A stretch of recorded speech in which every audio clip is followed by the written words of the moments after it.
아이들은 자신의 꿈에 대해 어떤 생각을 갖고 있을까요? 한 고등학교를 찾아가 청소년의 꿈을 스케치하다라는 주제로 의식조사 프로그램을 촬영하기로 했습니다. 안녕하세요. 수능 잘 봤어요? 다들 시선을 피하는데 오늘 얘기할 거에 대해서 조금 학생들이 생각하는 꿈은 과연 무엇일까요? 질문지를 갖고 왔어요. 죽기 전에 꼭 해보고 싶은 당신의 꿈은 무엇인가요? 이게 버킷리스트라고 하죠, 요즘에.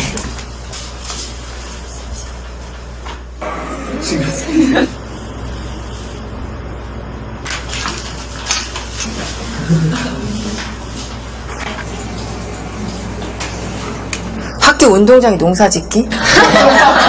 이런 것도 있네요. 여기서 우리는 두 번째 질문을 해보았습니다. 앞으로 살 날이 1년밖에 남지 않았다면 당신의 꿈을 이루는 것과 5억 원이라는 돈을 선택하는 것 중에 어떤 걸 선택할 것 같아요? 꿈이요. 제 이름을 세상에 알리고 죽는 게 의미 있다고 생각합니다. 꿈을 이뤄서 5억보다 더 많은 돈을 벌면 돼요. 나 1년밖에 안 남았는데 끝까지 해야죠. 롤스로이스 타고 싶어요. 제가 먹고 싶은 치킨 먹고 튀기면서 살 거예요. 꿈은 사실 5억보다 더 큰 가치가 있다고 생각해요. 잠시만요.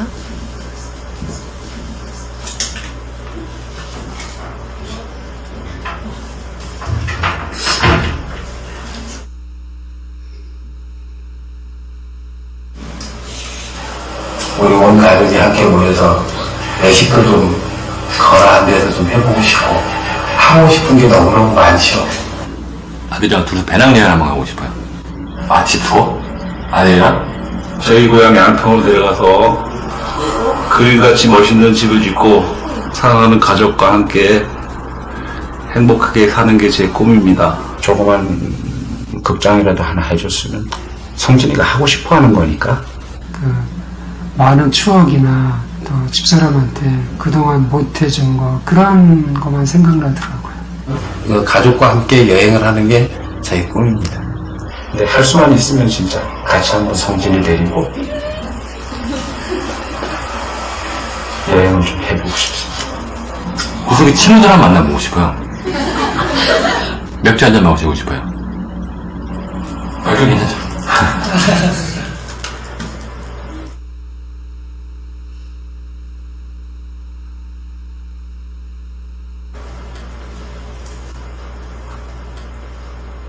그러니까 제가 하고 싶은 걸 포기하고 5억을 선택하느냐? 지금 같으면 5억을 선택하겠습니다. 결론적으로 돈 선택해서 주는 게 좋겠죠, 워낙. 그건 당연히 5억은 가족을 위해서 선택하겠죠. 아버님이 좀 장병에 돌아가셨거든요. 고통을 좀 많이 받죠. 금전적인 고통을 많이 받았어요, 식구들이. 제가 한번 아파보니까 주변은 다 피해갔고 가족이 제일 중요하더라고요. 제가 앞으로 한번 일을 더 한다고 해서 현실적으로 5억을 벌어놓고 성진이한테 기여를 하고 간다는 보장이 있겠습니까? 5억을 선택하면 남겨진 가족들한테는 도움이 될 수 있으니까 저가 하고 싶은 일을 포기할 수 있죠. 그거를 대가로 한다면. 구체적인 얘기를 한다면 아들이 이제 뭐 자기가 생활하는데 뭐 사회생활하는데 기초자금이라도 뭐 될 수 있었으면 좋겠고. 뿐만 아니라 모든 부모들 똑같은 생각을 갖고 있을 것 같은데요. 그렇죠. 저는 아빠고 가장이니까. 아버지들의 꿈은 아이들의 꿈과는 조금 달랐습니다. 자신의 꿈보다 가족을 가장 먼저, 가장 많이 생각하는 가장이라는 이름의 아버지. 아빠, 사랑해요. 그 곁에 항상 함께하겠습니다. 사랑해요. 아빠 사랑해요. 아빠, 사랑해.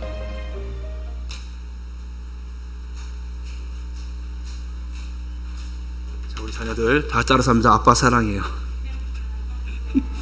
자, 어버이날은 어머니들이 많이 이제 중심이 됐는데, 그 자식은 자신의 꿈을 향해 달려갑니다. 부모는 가족을 위해 달려가요. 그 현실이고 그 모습이에요.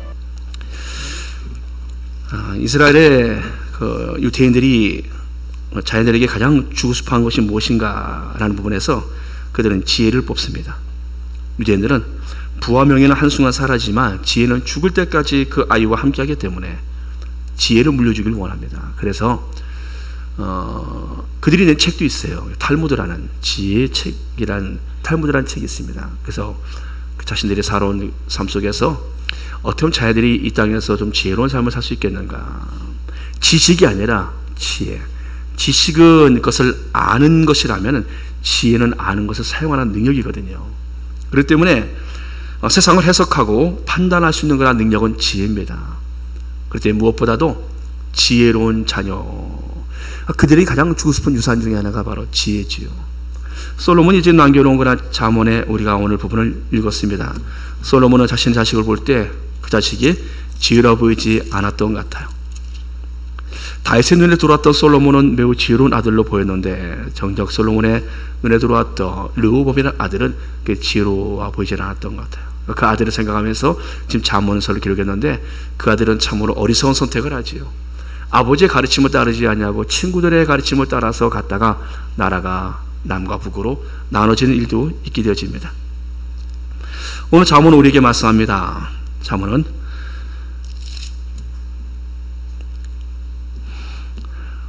너를 낳은 아비에게 정종하고 내 늙은 어미를 경히 여기지 말지니라.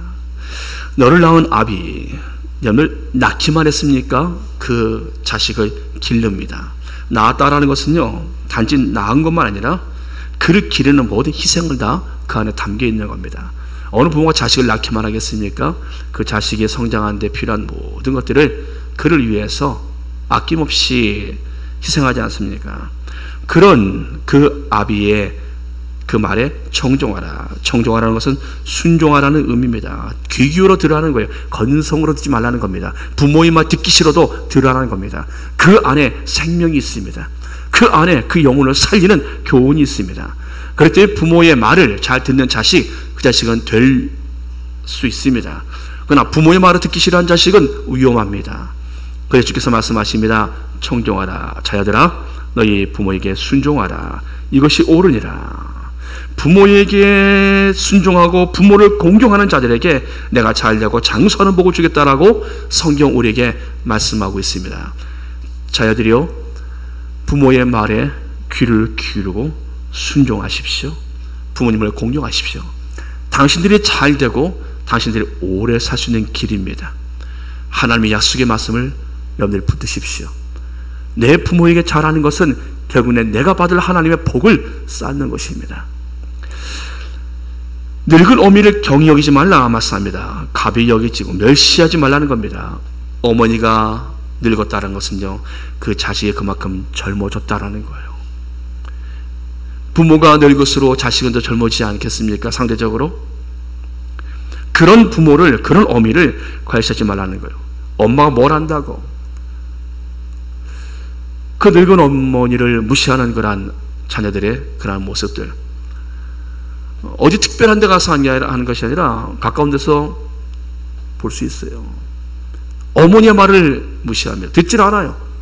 홀로 계신 어머니의 그 말을 그렇게 주의하지 않아요. 잔소리를 합니다. 마음 한쪽으로는 무시해요. 늙은 양반이 뭘 알아. 성경은 말씀합니다. 경히 여기지 말라. 가히 멸시하지 말라. 자녀로 사랑하는 이상의 법을 성경 우리에게 말씀해 주고 있습니다. 어떻게 살아가야 이 땅에서 우리가 복된 인생을 살아가는가. 아비의 말에 청종하고 늙은 어미를 귀히 여기는 모습들. 그런 인생들에게 하나님은 복을 약속하고 계십니다. 23절 말씀에 진리를 사되 팔지를 말며 지혜와 훈계와 명철도 그리할지니라. 하나님의 진리와 부모의 훈계와 가르침을 동등하게 두고 있습니다. 부모는 하나님이 세운 대리자예요. 그래서 하나님처럼 하나님 말씀을, 하나님의 그 교훈을 그 자녀를 위해서 옳은 말을 해줄 수 있는 사람이 있다라면 진정으로 부모님입니다. 친구도 잘못된 말을 해줘서 그 친구를 잘못된 길을 끌고 갈 수 있어요? 나 부모는 그렇지 않아요. 부모는 내가 잘못된 길을 가도 내 자식만큼은 바른 길을 가길 바라는 모습. 여러분들, 그렇게 오늘 성경 우리에게 진리와 부모의 지혜와 훈계를 같이 말씀해 주고 있습니다. 하나님의 대언자 같은 역할, 설교는 교회에서만 듣는 것이 아닙니다. 신앙생활은 교회에서만 하는 것이 아니에요. 가정에서도 하나님의 음성이 들려야 되고요. 부모 되신 분들은 자녀들에게 하나님의 말씀을 가르치듯이 진리를 말하듯이 한마디 한마디에 신중을 기울여야 합니다. 그냥 흘러가는 말일지라도 그 아이의 영혼에 깊이 들어가 그 아이를 살릴 수 있는 그런 말을 생각하셔야 합니다. 바로 자녀들은 하나님의 말씀처럼 부모의 교훈을 듣고 아이의 영혼이 부모가 가르치는 그 말로 인해서 살아날 수가 있어요. 부모의 믿음으로 아이가 살아날 수 있습니다. 자녀들의 인생들이 부모에 의해서 바뀔 수 있습니다. 믿음의 부모는 믿음의 자녀를 만들 수 있어요. 마태복음 77장 말씀 보면은 한 아이를 데려온 아버지의 모습이 있어요. 그 아버지가 아이를 데려왔는데 그 아버지가 아이를 데려와서 예수님 앞에 무릎을 꿇습니다. 여러분들, 남자가 무릎을 꿇었다는 것은요, 모든 것을 다 당신한테 내려놨다는 겁니다. 예수님이 가서 무릎을 꿇은 그 아버지의 이유가 있습니다. 자신의 삶이 고달프거나 어려워서 온 것이 아니에요. 자신의 개인적인 문제가 아닙니다. 아들 때문에 왔어요. 아들 때문에 무릎을 꿇습니다. 이 아들이 불로 뛰어들고 물로 뛰어들고, 마가복음 보면은 귀신이 저를 사로잡으며 내 아들이 넘어집니다. 불에도 넘어지고 물에도 넘어지고. 일반 간질이 아니에요. 보니까 일반 간질은요, 쓰러지면 거품을 물고 격렬을 일으킵니다. 근데 이 아이의 등 간질은요, 불과 물만 보면 뛰어드는 거예요. 얘가 죽으려고 합니다. 언제부터 그랬느냐? 예수님 물어보시오. 어릴 때부터 그래야 했나이다. 어릴 때부터 그 아이와 함께 그 부모는 생사를 같이 했습니다. 물에 뛰어들어간 아이를 함께 물에 뛰어들어서 그 아이를 건져오고요, 불에 뛰어들어간 아이를 함께 들어서 그 아이를 불 속에서 건져내고요. 그 부모의 인생은요, 당신의 삶이 어떻게 살았어? 라고 그 부모에게 말한다면 그 부모는 밤이 새도록 말을 해도 끝이 없을 것입니다. 얼마나 고통의 세월을 보냈겠습니까? 그 아이를 데리고 온 부모의 마음, 무릎을 꿇습니다. 자식 때문에 아버지가 무릎을 꿇어요. 주여, 이 아이를 고쳐주십시오. 불에도 넘어지고 물에도 넘어지나이다. 내 이 아들을 살려주십시오. 제자들이 데려왔지만 제자들이 하지 못합니다. 여러분, 제자들이 하지 못한 이유가 무엇입니까? 그들은 예수님 말씀하시오. 믿음이 없는 패역한 세대요. 제자들은 믿음이 없어요. 너희에게 겨자씨 안 할 만한 믿음이 있으면 이 산을 명하여 저 산을 옮길 수 있다. 근데 이만한 믿음도 없어요. 겨자씨 안 할 만한 믿음도 그들이 있지 않은 거예요. 그러니까 그들이 아무리 내쫓으려 나가질 않는 거예요. 귀신이 끄떡도 안 하는 겁니다. 그 안에서. 여러분들, 제자들이 나중에 물어봐요. 예수님, 왜 우리는 안 돼요? 그러니까 예수님이 말씀하십니다. 기도 외에는 방법이 없다. 기도와 믿음. 왜 그들에게 믿음이 없었습니까? 기도하지 않아서. 말씀 보지 않아서가 아니에요. 기도하지 않아서. 기도하지 않으면 믿음은 사라져버려요. 기도는 하나님을 뵙는 겁니다. 여러분들, 진지하게 여러분들이 한번 기도한 적 있습니까? 한 주간 동안에?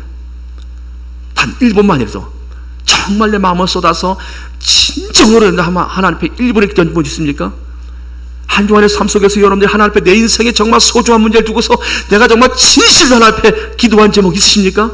그러신 분들은 떠오릅니다. 그때 그 시간 기도한 제목이 떠올라요. 내가 알아요. 내가 알아요. 나는 정말 그때 그 시간 하나님 앞에 정말 간절히 기도했는데 단 1분만이라도, 단 30초만이라도 내가 간절히 기도했다. 그런 분 계십니까? 한 주간 동안에. 여러분들, 그렇게 기도하신 분들은 겨자씨 않은 믿음이 그 안에 있어요. 하나님이 그 안에 믿음을 주셨습니다. 태산을 산을 옮길 만한 역사를 하나님은 그에게 보여주십니다. 그러나 대부분 우리는 그런 기도 잘 하질 않아요. 내가 기도한 내용을 알지 못합니다. 언제 기도했는지도 몰라요.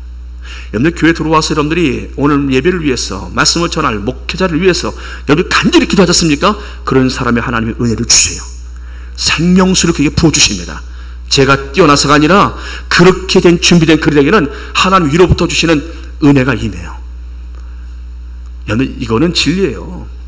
이건 사실입니다.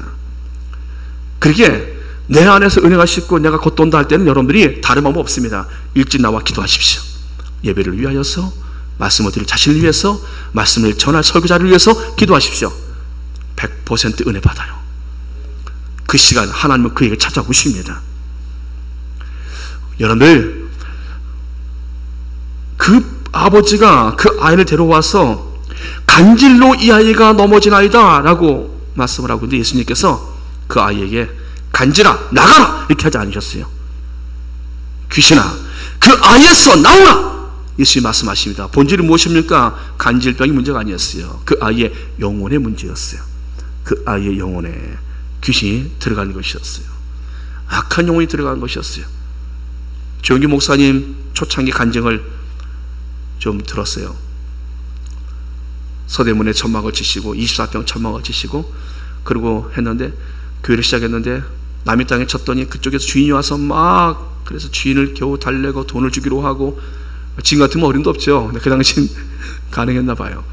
그러고서 허락을 받고 겨우, 그리고 교회를 시작하는데 성도가 5명이나 됐어요.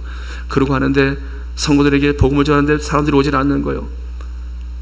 한 사람의 복음을 전하는데 그 사람이 그러는 거예요. 그렇게 당신의 하나님이 좋고 천국이 좋다라면 내가 이 땅에 사는 동안에 나에게 요만큼이라도 먹을 쌀을 좀 줘보시고, 내가 요만큼을 살 수 있는 좀 길 열어줘 보십시오. 남편은 동네 유명한 술정뱅이고 내 삶을 보라고. 당신 그래도 믿어야 됩니다. 안 그러면 지옥 갑니다. 지옥 같은 소리 하고 있는데 내가 사는 게 지금 지옥이야. 이보다 더한 지옥이 어디 있겠어? 내가 사는 게 지옥이야. 조영기 목사님 돌아와서 생각해 봤습니다. 맞아, 그 사람 인생을 보니까 지옥이야. 지옥이 어디 있겠어 그 사람. 남편은 술 먹고 그 서울에서 모아놓는 그 오물처리장, 과거에는 지금은 이제 하수처리장으로 합니다만, 과거에는 이제 각 가정들마다 이제 그 화장실을 퍼가서 이제 버린 장소가 있었어요. 그게 이제 불광동 서대문 쪽에 있었다라는 거예요. 그러니까 서울시에 있는 그 대변이 다 그걸로 모이는 거예요. 그 남편 술 먹으면 그걸로 뛰어 들어가는 거예요. 그 남편 건져내서 씻기고 했던, 그렇게 살아가는 여인이에요. 그러니 뭐 그 여인의 삶이 어떻겠습니까? 남편이 뭐 삶이 어떻겠어요? 그런데 이제 그 조 목사님이 생각을 할 때, 그분에게 천국이 무엇인가? 그분의 천국이 무엇인가? 그분의 천국은 남편이 정상으로 돌아오고 그래서 삶이 좀 괜찮아지는 게, 그분에게 그런 일이 벌어져야 그분의 복음이 들어가지, 그분이 지옥 같은 삶을 사는 분한테 천국 얘기하니까 들어가질 않는 거예요. 다음에 또 찾아갑니다. 내가 당신에게 천국을 주겠어. 당신이 원하는 대로 다 해주겠어. 그래 나랑 같이 교회 한번 갑시다. 그랬더니 정말이요? 정말이요? 지난번에 그렇게 말하지 않았잖소? 이번에 내가 하나님께 받은 부분이 있다고 같이 갑시다. 교회를 데려갔어요. 교회 가서 보니까 그 여자 보더니 막 웃더라는 거예요. 이게 지금 당신 사는 곳이냐고. 당신 하나 똑같네. 기가 막힌 곳에 살고 있네. 그 데려오신 분이 막 웃더라는 거예요. 당신 꼴에 내 꼴이나 똑같은 꼴이요. 여러분들 그 간증 듣는데 참 은혜가 돼요. 근데 그랬다라는 거예요. 당신 예수님 잘 믿으면은 당신 남편도 고쳐지고 당신의 생활도 하나님께서 좋게 해주신다고, 예수님 믿으시면 좋아진다고. 그분이 막 웃다가 돌아갔어요. 근데 어느 날 연락이 온 거예요. 남편이 죽으려고 그런다는 거예요. 이상하다라는 거예요. 그래서 쫓아가서 보니까 그 남편이 이제 막 호흡이 끊어지려고 그래. 보니까 그 술주정뱅이 남편, 유명한 지역의 술주정뱅이라는, 그 사람 그 지역에 다 아는 사람이라는 거예요. 죽어가려고 하더라는 거예요. 그래서 정호삼이 거기서 한 번도 해보지 않은 것을 처음 사용했다고 하더라고요. 예수의 이름으로 명하노니 귀신아 나가라. 자기도 모르게 자기도 그냥 그 말을 해봤다는 거예요. 그랬더니 갑자기 그분이 파르르 떨더니 이러시더라는 거예요. 술이 끊어지고 그분이 직장을 다니기 시작하고 그분이 그 교회 장로가 되어져요. 놀라운 일이 벌어졌어요. 그때부터 성령 역사가 시작되어지는 거예요. 안진매가 오고 귀몽어리가 오고 부치병자들이 몰려오는데, 하나님 왜 이런 사람들을 보내주십니까? 나 하지 못해요. 어떻게 합니까? 이런 망신을 주려고 하나, 날 때부터 한 번도 듣지 못하고 말하지 못한 사람을 부르시 못합니까? 저 다리를 보십시오. 저 다리가 되겠습니까? 삐쩍 말라서 저 다리가 저기 되겠습니까? 왜 저런 사람 보내십니까? 감기 환자, 몸살 환자, 두통 환자, 이런 사람 보내주면, 기도하고 보내주면은 낫는지 안 낫는지 모르잖아요. 근데 그런 사람은 눈에 띄지 않습니까? 낫는지 안 낫는지 눈에 띄니까 이게 문제가 되는 거예요. 자기는 그럴 때마다 너무 곤란했다라는 거예요. 근데 하나님께서 역사를 하시는 거예요. 성령께서. 자기는 한 번도 해보지 않았는데 하나님의 그 성령의 능력을 힘입어서 그냥 외쳤다라는 거예요. 예수 믿는 명하노니 안진병이 금가운 내게 없거냐 나사렛 예수를 명하니 일어나 걸어라 했더니 그 안진뱅이가 부시시시 하더라는 거예요. 근련이 막 뛰어다닌다라는 거예요. 사람들이 몰려오기 시작합니다. 교회가 되어지기 시작하는 거예요. 500명, 3,000명 계속 80만 명의 성도가 되는데 자기는 생각할 때 그랬다라는 거예요. 야, 내가 한 건 아무것도 없는데, 내가 한 게 아무것도 없는데, 난 그냥 하나님이 하신 거 지켜만 봤는데, 이게 바로 성령의 역사에 보니까요. 성령의 역사. 아, 은혜가 돼요. 여러분, 오늘 이 아이를 향해서 예수님께서 귀신아 그 아이에게서 나오라 했더니 그 아이가 정상으로 돌아와요. 그 아이가. 여러분들, 그 앞에 마태복음 15장 말씀 보면요, 귀신 들린 딸을 데려온 어머니가 있어요. 가나안 여인이고 스로보니 여인이라고 소개하는데 이 여인은 이방 여인입니다. 근데 이 여인은 귀신 들린 딸을 데려왔는데 그 딸아이를 소개할 때 말합니다. 흉악하게 귀신 들린 아이다. 그 어머니가 그 딸을, 자신의 딸을 말해서 흉악하다 말할 정도니 이 딸아이 상태가 어느 정도 있겠습니까? 예수님이 이 같은 말씀을 하시오. 자녀에게 줄 떡이 있으면은 개에게 주겠다. 얼마나 무시당하는 겁니까? 개만도 못한 취급을 당하고 있어요 지금 예수님께. 근데 이 여인이 올소이다 주여 올소이다 개들도 주인의 상에 떨어지는 부스러기를 못나이다. 여러분들, 예수님이 감동을 받아요. 여기서 중요한 것이 있습니다. 아버지는 자식을 고치기 위해서 예수님께 무릎을 꿇었고, 어머니는 자신의 딸을 고치기 위해서 자신의 모든 자존심을 다 내려놓습니다. 부모는 자식을 위해 다 내려놓아야 보니까요. 병든 자녀는 부모가요 끝까지 책임지려고 합니다. 끝까지 책임, 그래야 당연한 것이고요. 또 끝까지 책임지려 합니다. 그러나 병든 부모는 자식들이 맡깁니다. 여러분, 시설에 들어가는 부모가 많을까요? 시설에 들어가는 자녀가 더 많을까요? 자식은 부모가 병이 들고 고치지 못할 병이 걸리면은, 그 병이 길어지면은 맡겨요. 지금은 시설에 맡겨요. 그러나 부모는 끝까지 그 자식을 책임지려 합니다.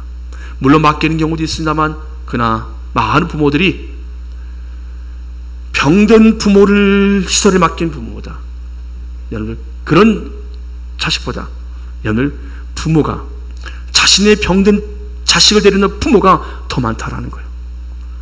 여러분, 부모는 끝까지 책임지려 합니다. 자신 그렇지 않아요. 중요한 것을 또 보았어요.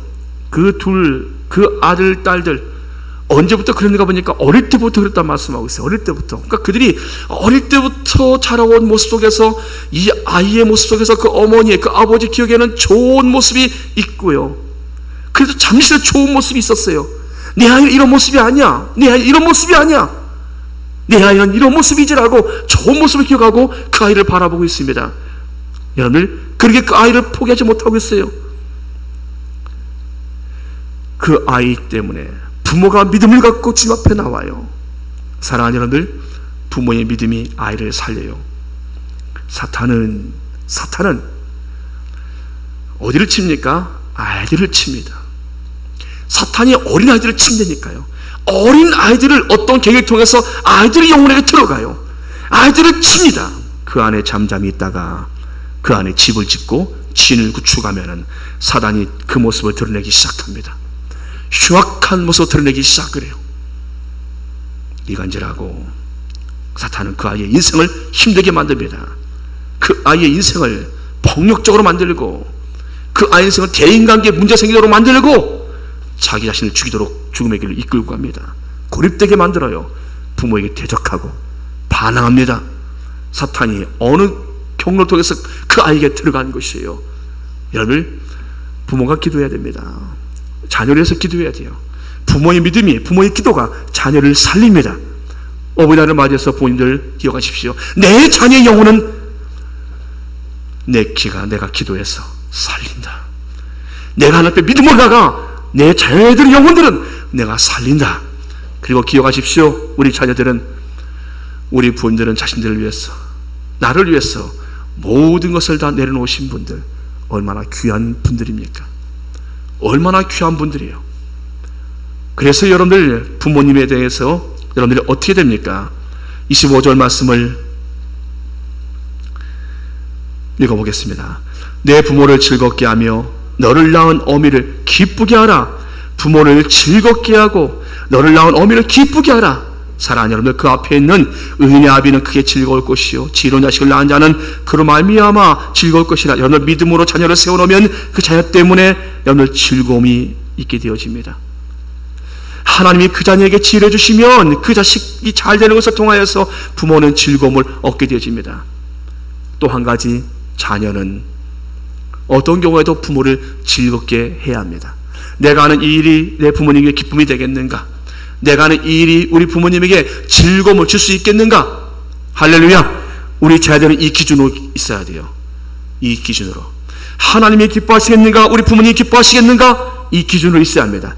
내가 이렇게 하는 것을 우리 부모님에게 즐거움이 되겠는가? 여러분, 이것이 자녀의 의무입니다.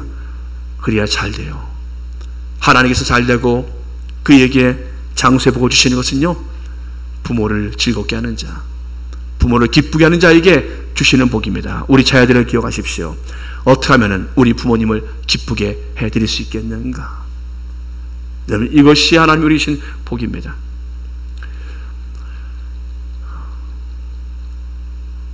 어버이날 전날에 그 장인 장모님을 뵈러 갔어요. 시골의 부모님들을.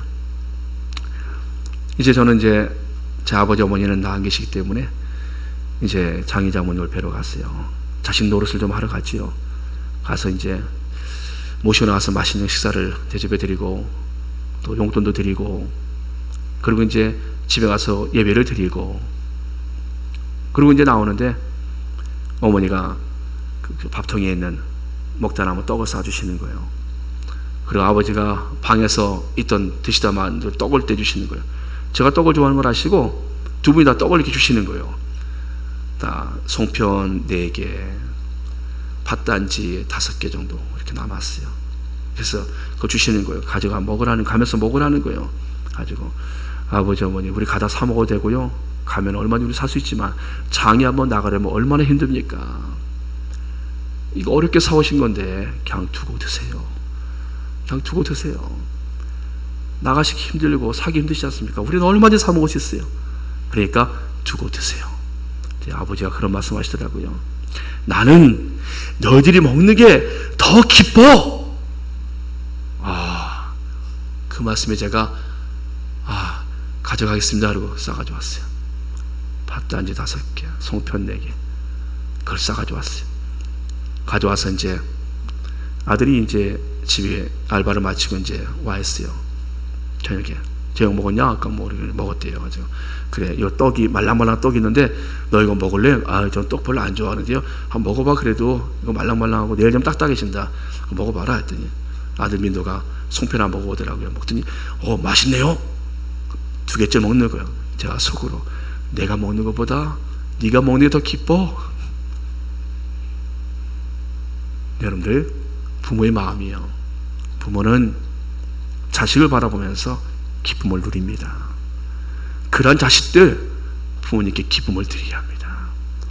여러분들, 오늘 어버이날을 맞이했어요. 어버이날. 하나님께서 우리에게 이 땅에서 부모와 자식의 관계로 하나님 만나게 주셨어요. 하나님을 대신해서 우리 부모님을 우리에게 보내주셨어요. 모든 부모님이 다 좋은 부모님이라고 말하기도 요새 시절은 좀 부끄럽지요.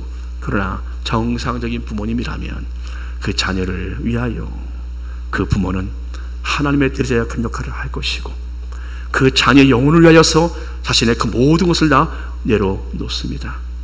그리고 좋은 아들 같은 경우, 좋은 딸들, 자식들 같은 경우는 그 부모를 위하여서 내가 어떻게 하면 기쁘게 해드릴 수 있을까? 부모의 말에 하나님 말씀처럼 정정하고 어머니를 귀히 여기는 그런 자들이 될 것입니다. 우리 자들이요, 이렇게 부모님을 섬기심으로 여러분의 인생 가운데 하나님의 복이 임하기를 주의 이름으로 축복합니다. 오늘 브로치를 제가 오늘 우리 아이들에게 받았어요. 이 세상에 두 개밖에 없는 거예요. 맞춤형입니다. 맞춤형. 이 세상에 두 개밖에 없는 브로치. 요새는 주문하 맞춰준다고 하더라고요. 그래서 돈은 우리 아들이 냈고, 그리고 이 디자인은 우리 딸이 디자인해서 고르고, 그래서 지금 아내와 제가 이제 브로치를, 카네이션을 달았어요.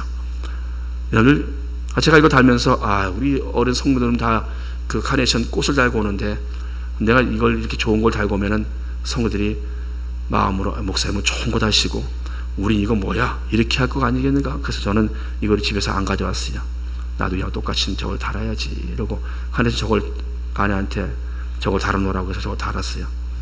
그 나오려고 그러는데 우리 막내 며느리가 이거 가져온 거, 아빠 잊으셨죠? 집에서 입고 안 가주신 거죠? 이러고 이걸 놔두고 가는 거예요. 그러니까 제가 가만히 생각하다가, 그래, 그걸 떼고 제가 이걸 달고 나왔어요. 그래서 아이들의 그 마음을 받아줘야겠다, 이런 마음으로. 그런 마음으로, 목사님 뭐 이렇게 좋은 걸 다셨나? 우리 거는 싼 걸 하시고 목사님 되게 비싼 거, 좋은 거를 다신 것 같네라고 생각하지 마십시오. 여기에는 많은 사랑이 담겨있는 브로치입니다. 사랑하는 여러분들, 오늘 어버이 주일을 맞이해서 아직 우리 부모님을 찾아뵙지 못하신 분들은 찾아뵈시고요. 그리고 부모님들은 자녀들에서 기도해 주시고, 우리 자녀들은 우리 부모님들을 하나님처럼 여러분들이 귀하게 섬기시면 그 복은 우리 부모님이 아니라 위로부터 하나님이 주십니다. 기도하겠습니다. 전능하신 아버지 하나님, 감사합니다. 우리 사랑하는 우리 부모님들, 우리가 그 부모님들을 이 땅에 사시는 동안에 하나님을 경외하듯 하나님을 공경하듯 우리 부모님을 섬기도록 주여 우리에게 하나님 지혜로운 마음을 주시옵시고, 하나님 우리 부모님들은 자녀들을 위하여서 하나님 기도할 수 있도록, 그리하여 우리의 기도를 통하여서 우리의 자녀들의 영혼들이 살아나고 저들이 하나님의 나라의 귀한 사람들로 이 땅에서도 힘있게 살아가도록 주여 은혜를 베풀어 주시옵소서. 우리 자녀를 공격하는 사탄 마귀의 모든 권세들이 우리 부모들의 기도를 통하여서 무너지게 하여 주옵시고, 저들의 안에 하나님의 거룩한 진이 형성되어지고 하나님의 뜻이 이루어지게 하여 주옵소서. 우리 자녀되는 부모에게 기쁨이 되게 하여 주옵소서. 예수님의 이름으로 감사하며 기도드립나이다. 아멘. 아멘. 아멘. 특성은 우리 먼저 찬양을 드리셔서 특성하겠습니다. 그 사랑 우리 찬양합니다. 그 사랑, 그 사랑.